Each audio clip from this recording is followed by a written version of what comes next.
Hey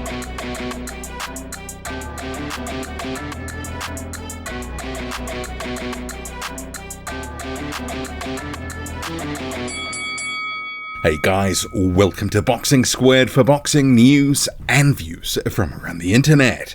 Jared Anderson has advanced his record to 18-1 with a decision win over the Greek heavyweight Marios Collias. And it wasn't all one-way traffic, Collias having some moments of success. But the bigger questions that come out of this fight is, where is Jared Anderson mentally following the loss against Martin Bakole in August 2024? Because he doesn't look all the way back. He looked out of sorts in there. He was complaining in the corner, said he didn't want to go all 10 rounds, but Collias made him do that. And for decent stretches of the fight, while Anderson was in control, he certainly didn't really look like he wanted to be there, that he was going through the motions to some extent. And he did come into this fight a career heaviest, 256 pounds. And let's face it, that did show in the ring. Anderson, looked a little bit slower, a little bit sort of just not quite right. While he still got fast hands, good skills, he didn't look like he was in peak condition. And obviously, the out of the ring with the camp and everything, I mean, who knows what happened, how well it went, but he wasn't in tip-top condition. And I don't think that helped himself here. So there were moments where he was looking decent, especially when he was boxing from range. But when he was trying to trade with Marios Collias, Collias had his moments of success. Anderson tried to tee off on him on the first round, right near the end of it, and Collias punched with him and caught him when he was on the ropes and rocked Anderson momentarily with a big left hook. He also caught him with a big right hand in the third round, and right at the end of the fight, just before the end bell in round 10, he did actually catch him with a flurry and seemed to hurt him to some extent, right on the bell effectively. So, it's hard, to know what to make of this, because you did have moments like after the first round, he said, he's tough, and this is in the corner. This is to his new trainer, Prentice Brewer. He said, he's tough. He's going to go 10. I don't want to go 10. After round 2 in the corner, also seen and heard complaining. So it begs the question, where is he at mentally? I mean, obviously he had to get back on the horse. This was a comeback fight. It was a tune-up. I think a lot of us were expecting, Marios Collias, not a well-known name, that this is probably set up to be a fight where Anderson would get a knockout. Wasn't to be. While Marios Collias obviously acted like a heavy bag for portions of this fight, he was tough. He was durable. The one that was ending up showing, or reacting from punches the most was Anderson. He got caught with shots that looked like he was the one that got hurt at times. Collias, obviously, very tough, very durable, no head movement, and he had his spots of success during the fight. But Anderson just not quite on it. Like I say, he looked out of sorts, and you have to question, what's been happening recently. Has he managed to sort of, fight off and stave off some of those mental demons? And perhaps the answer is not quite yet.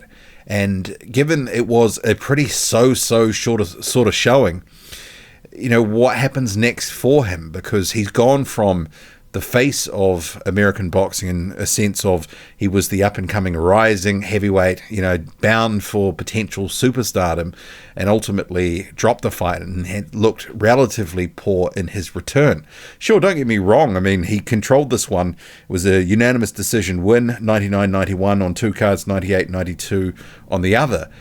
But Collias, effectively, when Anderson was boxing at range, wasn't throwing any shots, and he himself didn't really sort of seem to have the gas tank to sort of make Anderson work to any real extent. And if Collias had a bit more pop, I mean, things could have got interesting. And I guess a couple of questions flagged from this fight as well, which obviously has been a discussion point before. Anderson's power is certainly looking not nearly as devastating as maybe it did earlier in his career. Whether that's he's facing better or durable more opponents at this point of his career, it's a question, but he's certainly not He didn't look dynamic in there, and he didn't look like he was really hurting Collias at any real point. Albeit that Collias was obviously getting marked up and taking quite a bit of punishment, but I think that's more credit to his durability rather than Anderson being an elite puncher, which I think he's obviously probably got good, respectable power, but I think Anderson's power level is being we're finding out truly where it sort of sits, and he's not an elite puncher. So the other question as well is, going from headlining not so long ago, different shows, obviously featuring on one of the Riyadh season cards in a really high-profile fight against Bacoli, he comes back in this one, and he is the second fight on the bill. Not second from the top, second from the bottom of a fight card that had about 7 or 8 fights on it. Not even on the main portion. You know how ESPN will often have a portion on ESPN Plus, 4 or 5 fights, then 2 or 3 fights on the main bill. This one, he was the second fight on the ESPN Plus portion. And in fight week, he wasn't profiled in their press releases or anything like that. So, pretty much the first thing that showed up during fight week was some photos from the weigh-in. So that also raises another question about where's he at, mentally. He's been pretty much a non-feature during fight week. He was complaining after the first round, didn't really seem to want to be there. What does this mean for his future? How does this bode for his career? Because you look at showings like that against a guy that's no one's really ever heard of effectively, and he didn't look that good in there. Ultimately, he won the fight, controlled the fight for the most part, but he didn't look good. And there were complaints and obviously other things that I've mentioned there.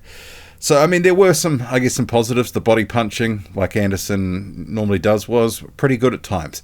Sometimes he did fall back and start to use that jab, especially at range. It was more effective. When he was in close, he was getting caught with some shots by Collias, who basically couldn't really start up anything himself on the offensive end.